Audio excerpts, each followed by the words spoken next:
ఒక 5 పేజీల లేఖ గౌరవనీయులు తెలంగాణ రాష్ట్ర ముఖ్యమంత్రి రేవంత్ రెడ్డి గారికి రాయటమైంది. మీరు ఆటో డెబిట్ సిస్టమ్ ఏదైతే మీరు ప్రవేశపెట్టాలని ప్రయత్నం చేస్తూ ఉన్నారో అది పూర్తిగా కూడా రాజ్యాంగ విరుద్ధం, మోటార్ వెహికల్ యాక్ట్స్కు విరుద్ధం, రైట్ టు ప్రైవసీ యాక్ట్కు విరుద్ధం. మీకు ఇష్టం వచ్చినట్టుగా బ్యాంకులను అదేదో రేవంత్ రెడ్డి గారి ప్రైవేట్ బ్యాంక్ అయినట్టుగా వాటిని నేను డైరెక్ట్గా అకౌంట్ డీటెయిల్ తీసుకుంటా, అందులో నుంచి డైరెక్ట్గా డబ్బులు నేను రెజ్యూమ్ చేసుకుంటా, డెబిట్ చేసుకుంటా అని చెప్పనైతే మాట్లాడుతుండో ఇది పూర్తిగా కూడా రాజ్యాంగ ఉల్లంఘన, రాజ్యాంగానికి వ్యతిరేకము, చట్టాలకు వ్యతిరేకము, రైట్ టు ప్రైవసీ యాక్ట్కు వ్యతిరేకము, ఫండమెంటల్ రైట్స్కు కూడా ఇది వ్యతిరేకం. రేవంత్ రెడ్డి గారు, నాకు అర్థం కావట్లేదు, మీరు ఎవరితో మాట్లాడతారా? ఉట్టినే నోటికి ఏదొస్తుంది మాట్లాడతారా మీరు?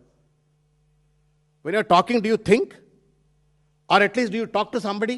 ఏం మాట్లాడాలా, ఏం మాట్లాడొద్దు, ఏం పాలసీ ఎట్లా తయారు చేయాలా, ఓ కాన్సిక్వెన్షియల్ థింకింగ్ ఏమైనా ఆలోచిస్తారా లేదా?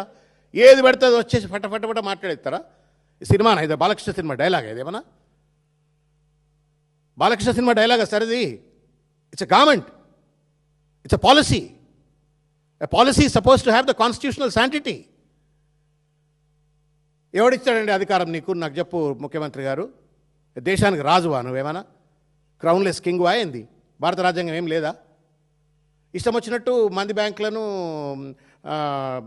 మొత్తం లోబర్ చేసుకొని డబ్బులు వసూలు చేస్తావు. వీలవుతుందా?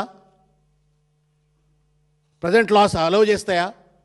నువ్వు రాస్తేవి అలా పేపర్లలో ఫ్రంట్ పేజీలలో వార్తలు వచ్చాయి, ఇంగ్లీష్ పేపర్లో, తెలుగు పేపర్లో అన్ని వార్తలు వచ్చాయి, టీవీలలో చర్చలు అయిపోయాయి. ఖతం, నీ పని అయిపోయింది, నీకు సెన్సేషనలిజం అయిపోయింది. పేపర్లో వార్తలు వచ్చినాయి, ప్రజల్ని మభ్యపెట్టాలా, అదిరించాలా, బెదిరించాలా. ఇది ఎక్కడ రాజకీయము? This is licensed extortion Revanth Reddy గారు.